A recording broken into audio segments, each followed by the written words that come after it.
Good morning, residents of Belmont Shores Mobile Estates, and thank you for viewing this presentation. At previous HOA meetings, we've been keeping you updated on the progress of the infrastructure upgrade construction project. We like to call it the PIP, the Park Improvement Plan. At the previous presentations, we had announced that we had selected a contractor for the construction. At this time, we are pleased to announce that the owners have now received funding for the construction loan to perform these infrastructure upgrades. The purpose of today's meeting is to kick off the project and present detailed information and answer any questions that you may have. There will be follow-up meetings that will deal with specific topics and specific streets that will be impacted. Today, we will cover the following topics. History. Existing infrastructure challenges. The scope of the construction project. The benefits of infrastructure upgrade. The construction team. The contractor on-site staging areas. The overall schedule and phasing map. The typical sequence for each 4 to 5 month phase. The Phase 1 detail map. The impacts to residents. The parking program. The communications program. Additional support to residents during construction. Residents with special needs. Emergency vehicular access. Protection of existing residents' homes from construction activities. The landfill emissions monitoring program. Separation of responsibilities for resident electrical, to the meter versus beyond the meter. Resident acknowledgement forms. I want to start with a brief history of the park. In 1949, the mobile home park land was part of a larger 100-acre site that was used as a landfill. Bixby Ranch Golf Course was also part of this 100-acre landfill. The landfill operated from 1949 through 1956. In 1960, the Bixby Ranch residential and golf course properties were developed. In 1961, Belmont Shores Mobile Estates started construction and opened the next year. The mobile home park is 55 years old, and the infrastructure has reached its useful life expectancy. In addition, the ground below the park has been settling over the years, and this has affected the underground utilities and street pavements. So let's talk about our challenges with the existing infrastructure at the mobile home park. As you can see in this photo, some portions of our existing streets have severe undulations caused by the settling of the ground below, and the streets will need to be reconstructed. Here's another photo of the existing streets. The undulating streets have created undrained low spots that will be corrected as part of this construction project. The existing water system has reached its useful life expectancy. The original pipeline materials included galvanized steel, and after time, these materials eventually need to be replaced. The photo you see is of typical waterline leak repairs that have been made over the years. The street light system will need to be upgraded to meet the current photometric requirements of HCD and will be upgraded to new energy efficient 18-foot high LED lamps.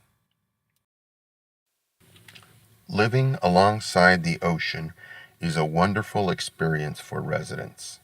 However, this corrosive marine environment is very tough on our electrical system. In addition, the electrical consumption and electrical use by residents has increased substantially in the last decades with all the new electric devices. The existing electrical system has reached its useful life expectancy.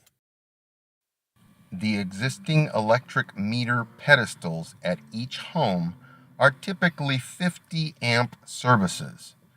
These will need to be upsized to properly keep up with the increased electrical demands from the homes. So, let's start by going over the scope of the project. As part of the proposed construction project, we will be installing a completely new electrical system. The new electrical system will include a brand new electrical supply from Southern California Edison, which will have twice more capacity than the existing Southern California Edison supply. The new electrical system will include brand new electrical transformers. The new electrical system will include brand new electrical switchgear and electrical subpanels throughout the project. The new electrical system will include brand new electric cables pulled through the conduits in the streets and pulled to every meter pedestal at each home. The new electrical system will include brand new 100 amp electrical meter pedestals capable of supplying twice the electricity of the existing pedestals. The existing sewer system will be replaced with new sewer pipelines and manholes in the streets, plus new sewer laterals to every home. The existing water system will be replaced with new water pipelines and valves in the streets, plus new water laterals to every home. We will be cutting the streets open and burying the utilities in trenches as shown in this photo.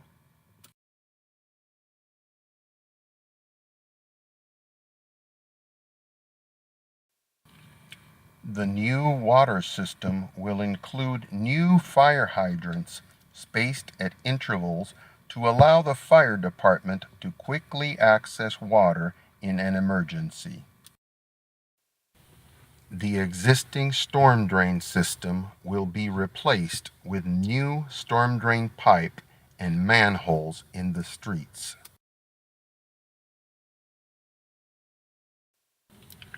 The new storm drain system will include large graded inlets to ensure that the concentrated water is captured. The new storm drain system includes a state-of-the-art filtration system to remove contaminants from the stormwater before it is discharged to the ocean.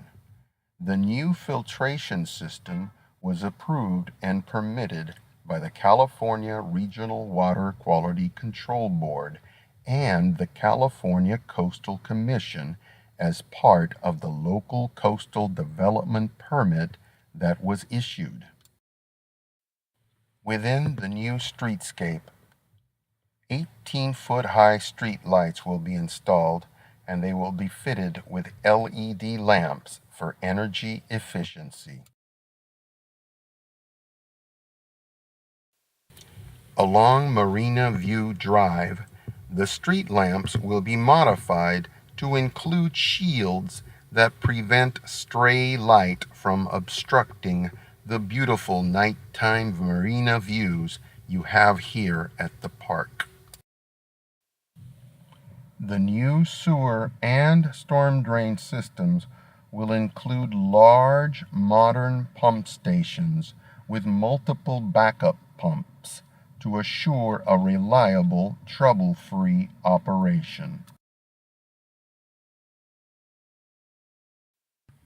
After the utilities are installed, the existing street pavement system will be completely removed and regraded to reconcile the historical settlement issues. After the street is regraded, we will be installing new concrete V-gutters to channelize the water and assure it gets into the new storm drain catch basins.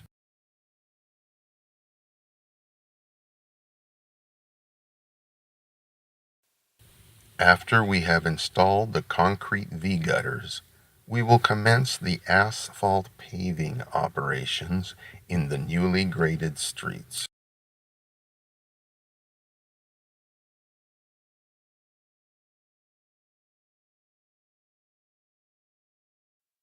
In addition, at the same time we are paving asphalt in the streets, we will repave the resident driveways where work has been performed and restore the driveways to their previous condition or better.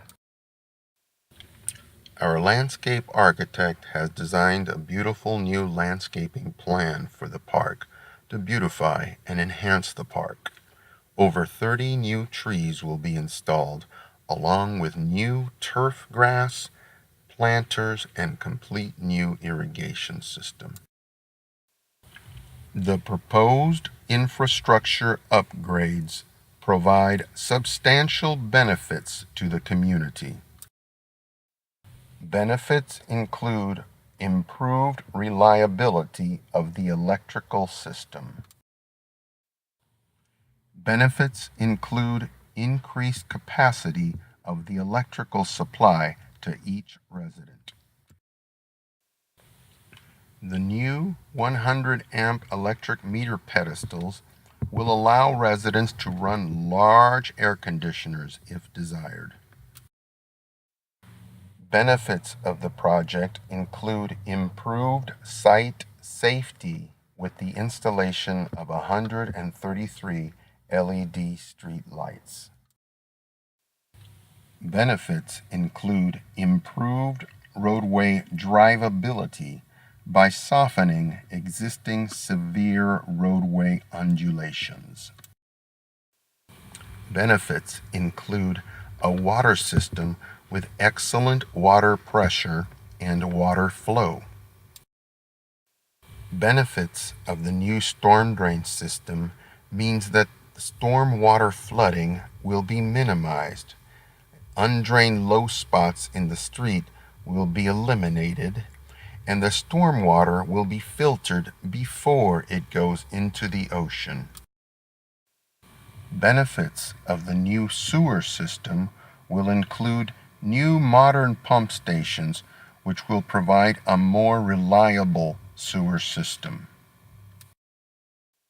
The obvious benefit of the landscaping system will be that we'll create beautiful spaces to enjoy on site through these professionally designed landscaping and irrigation systems. Let me introduce the construction team. Our general contractor is Griffith Company. Our construction manager is Jones Lang LaSalle, JLL. Our geotechnical engineer and geotechnical inspections company is Geocon West. The landfill emissions monitoring during construction will be performed by the safety team from Griffith Company. Griffith Company has been in business for over 100 years. Griffith Company specializes in complex heavy infrastructure projects, including public works, port projects, airports, roads. In addition, Griffith Company recently completed a very similar mobile home project in Santa Monica. At the Santa Monica Mountain View Mobile Home Park, Griffith Company worked together with residents to replace the water, sewer, electrical, gas, storm drain, and street pavement.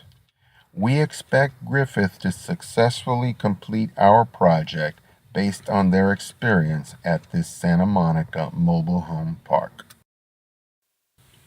Griffith Company will have the following 3 team members on site at the construction office located at the corner of Crystal Cove and Coral Drive. Construction superintendent will be Mike Sweden. The project engineer will be Mercy Canule. The project manager is James Walsh. The Griffith Company safety team members will be monitoring the landfill emissions during the construction process, utilizing several gas sensors and also dust sensors.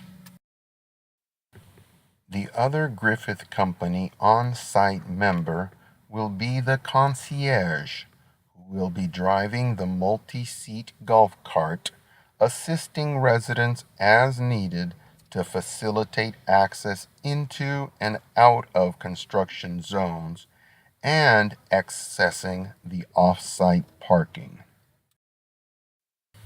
As you may have noticed, in May and June this year, Newport Pacific removed 10 older mobile homes from the park. The vacant sites will be utilized by Griffith Company as staging areas. Griffith Company will store machinery, pipe, materials, etc. on these vacant spaces. Griffith Company will utilize portions of the park's large storage area at the northeast corner, shown on the following exhibit. These sites will be maintained in an orderly fashion and noise kept to a minimum.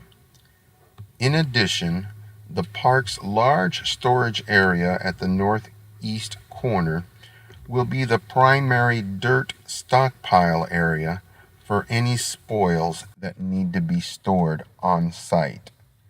The large storage area will still remain accessible for emergency vehicles in case they need access through to Loins. Now it's time to talk about the schedule and the phasing of the project. As you can see on this exhibit, we intend to construct the project in 5 separate phases. Each phase will last approximately 4 to 5 months. The intent is to complete all the underground utility work and street reconstruction completely within each phase, so we don't have to return and perform any heavy construction in front of your homes or in your driveways after each phase is finished. Let's review the phasing and the dates. Phase 1 is the green phase and starts in September of 2017 and is completed in approximately February of 2018. Phase 2 is the blue phase and starts in February of 2018 and is completed approximately June of 2018. Phase 3 is the yellow phase and starts in July of 2018 and is completed approximately in October of 2018. Phase 4 is the tan phase and starts in November 2018 and is completed approximately in March of 2019.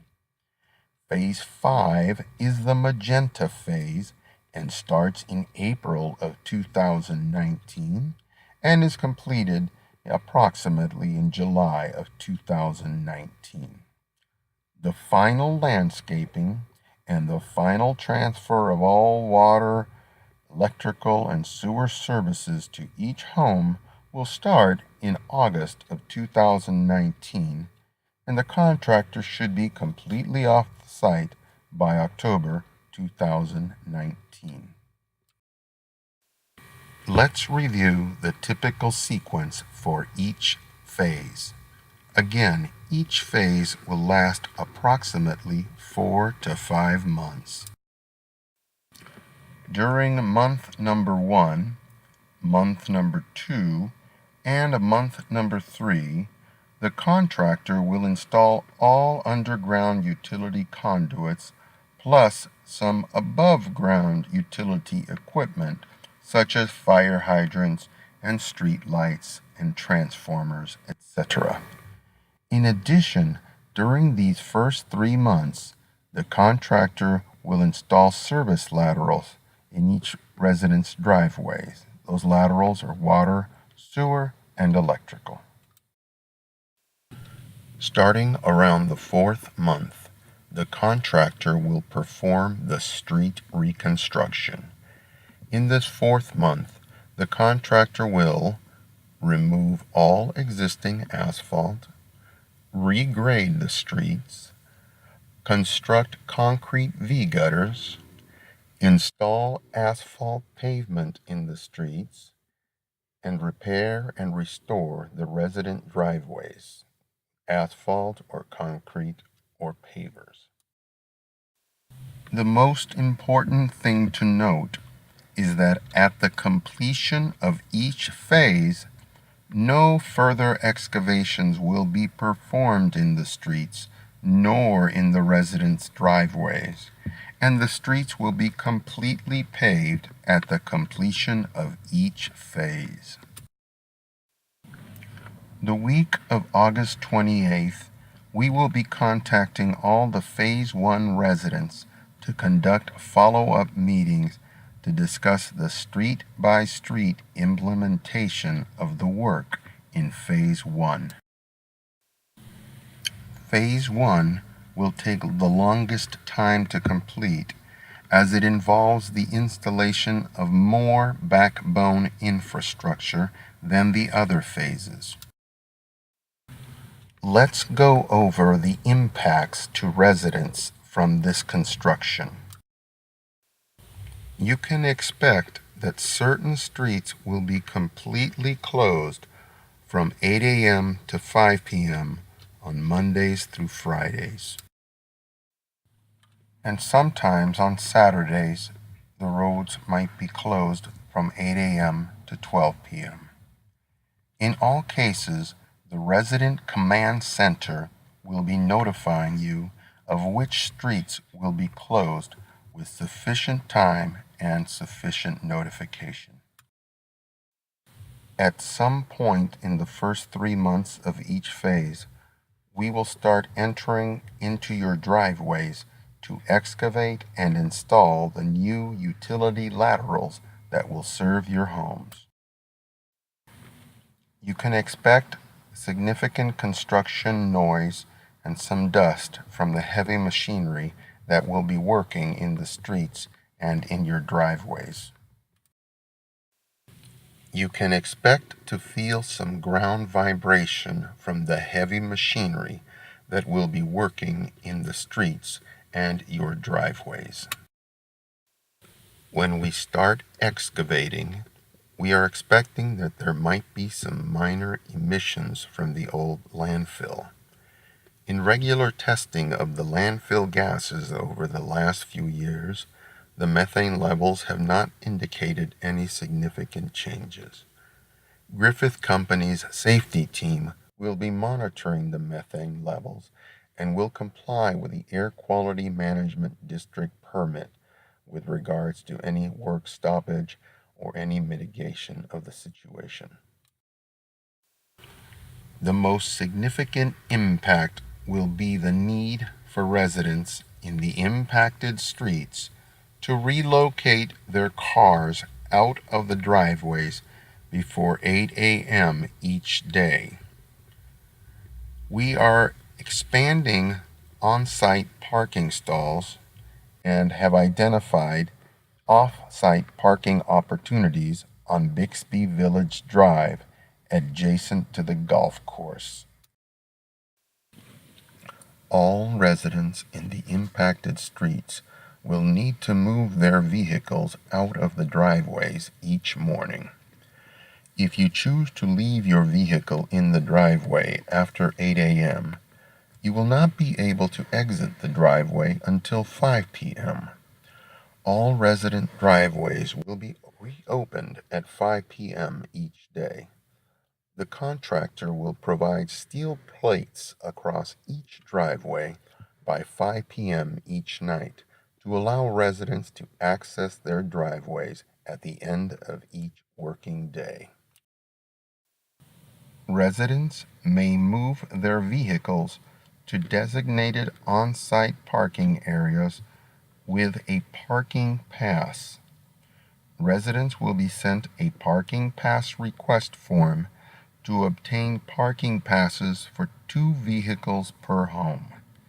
Parking passes will allow only the impacted residents to park in the designated on-site parking stalls.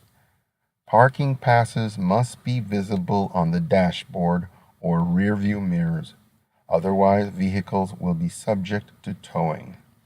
It is the residents' responsibility to notify guests of all new parking regulations. Here is an exhibit depicting the existing on-site parking opportunities. The park will be adding approximately 10 more temporary on-site parking stalls to accommodate the construction project by modifying various areas, including the laundry area and the gym parking lots. For off-site parking, we will need to utilize Bixby Village Drive. There is plenty of street parking available along Bixby Village Drive. There is no parking permit required alongside the golf course.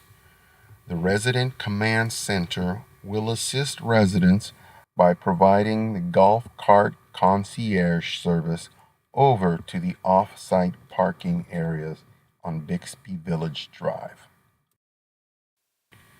Residents are encouraged to share parking in your driveways with your neighbors during the construction hours of 8 a.m. to 5 p.m. Our primary focus during the construction process will be to assure that each and every resident is aware of everything that is occurring in the park and that there are no surprises. Proper communication is critical to assuring that the project goes smoothly and safely. Our community outreach program intends to deliver clear information to residents utilizing 6 distinct communication tools.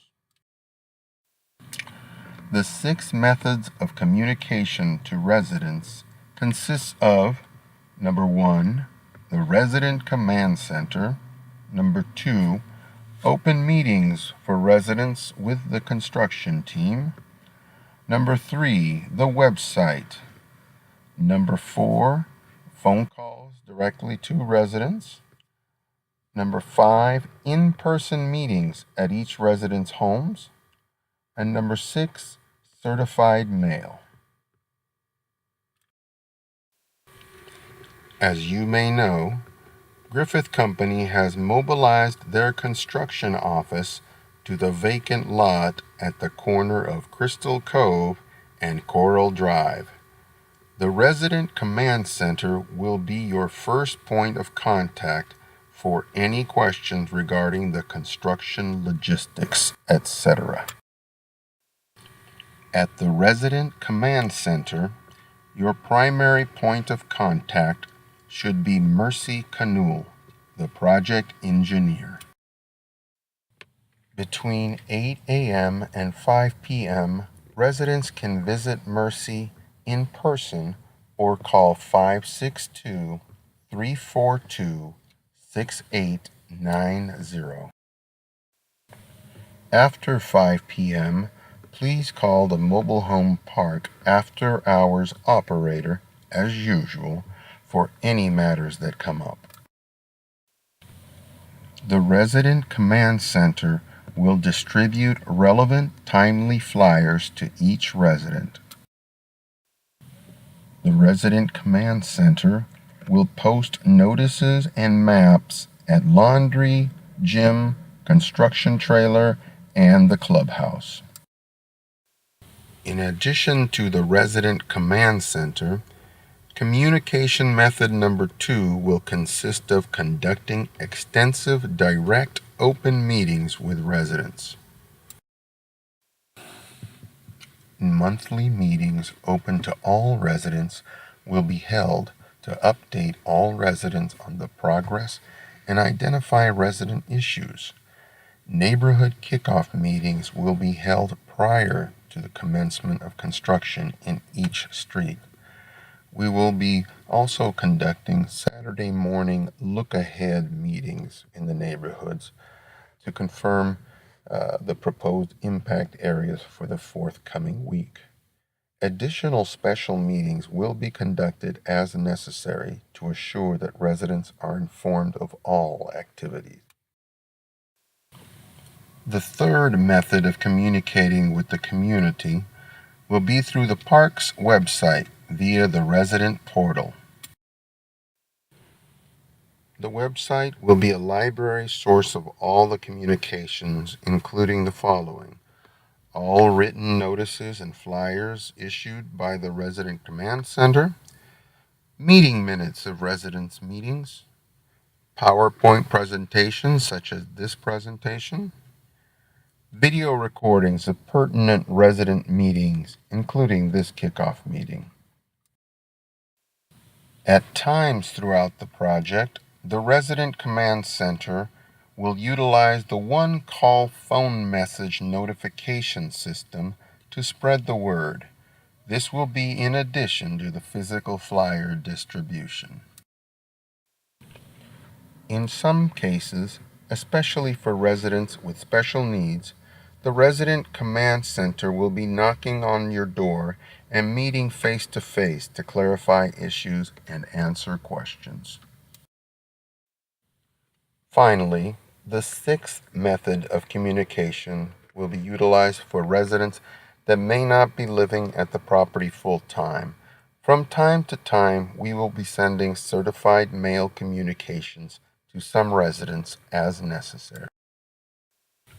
Since the park is so large and residents may require help in moving their cars and traversing the construction zones, Griffith Company will be providing a dedicated concierge service manned golf cart.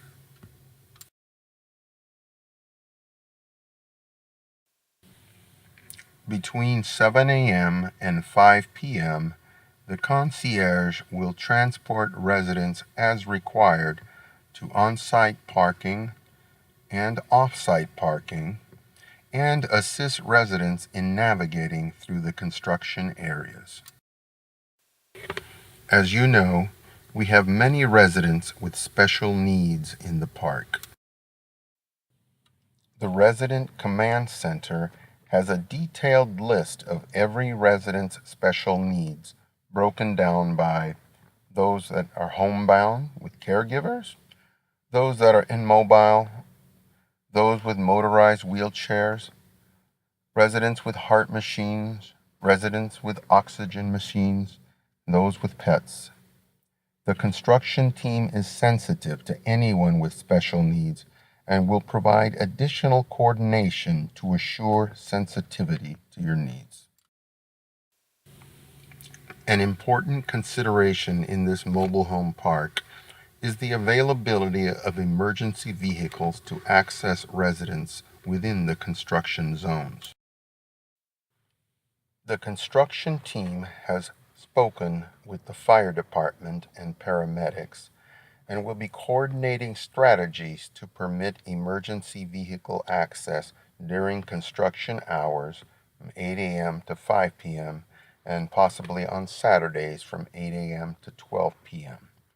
Between the hours of 8 a.m. and 5 p.m., the contractor will be on site with equipment to assist emergency vehicles as necessary to access areas that are under construction.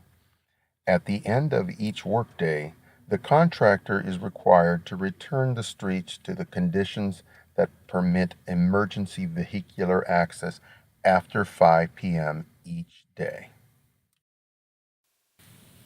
Inherent to performing heavy infrastructure construction adjacent to existing residences is the need to protect the homes from the impact of construction activities.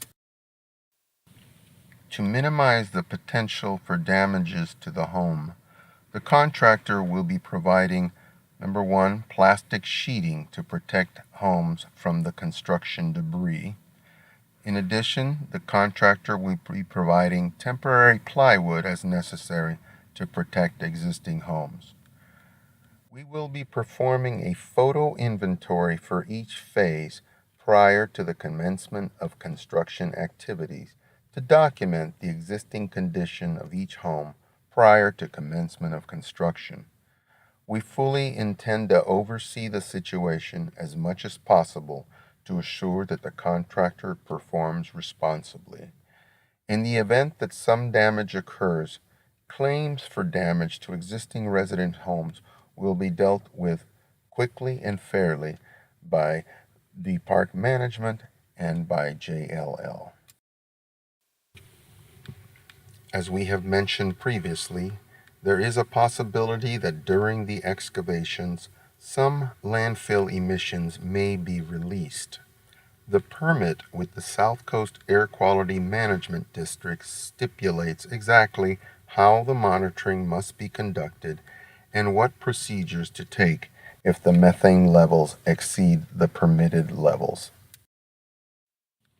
The Griffith Company safety team will be monitoring gases at each open trench. In addition, the Griffith Company will have dust detection equipment upwind and downwind.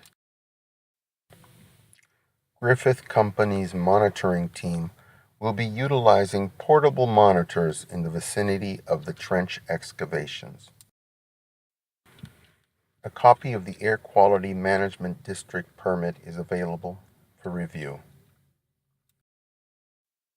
Although current yearly inspections of the existing landfill gas emissions indicate minimal gas emissions, it is important to be prepared for any incident that may occur.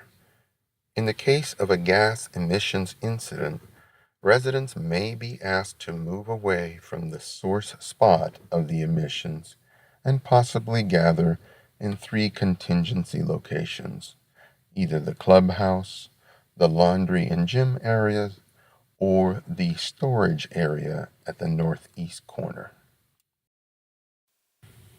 The new increased capacity of electric power to each home is a great benefit. The park management will be delivering increased capacity to the meter. However, in order to fully utilize this increased power, the resident may need to perform some modifications to the house electrical main panel beyond the meter. Let's look at it more closely. This exhibit helps simplify the limits of responsibilities with regards to maintaining electrical facilities. The park management's responsibility is to deliver electric power to the meter pedestals. The residents are responsible for connecting to the meter pedestals in a code-compliant manner. The park owns and maintains the electrical system up to the meter pedestal at each home. The new 100 amp meter pedestals will have the capacity to supply a much larger electrical supply to each resident. The park management does not permit auxiliary connections to the meter pedestal unless previously permitted. The only authorized connections to the meter pedestal should be the main cable socket that leads directly back to the home's main panel. Again, this exhibit helps clarify the responsibilities. Residents are responsible for all facilities that lie beyond the meter. Residents must connect only their single cable to the main socket in the new pedestals. All air conditioning units must be connected to each home's main electrical panel beyond the meter. The new 100 amp services will allow residents to run large air conditioners if desired, if the resident's main house panel has capacity. Residents may wish to upgrade their main house panels to accommodate the higher loads. Any remodeling of the resident's electrical system will require an HCD permit. Again, this exhibit helps clarify the responsibilities. Prior to commencement of construction in your phase, each resident will receive a resident acknowledgement statement. As you recall, we will be performing a pre-construction photo inventory and inspection of the exterior of each home prior to commencing the construction in your phase. The park will also distribute a resident acknowledgement package to you and will meet with you in person for formal acknowledgement that the construction will be commencing.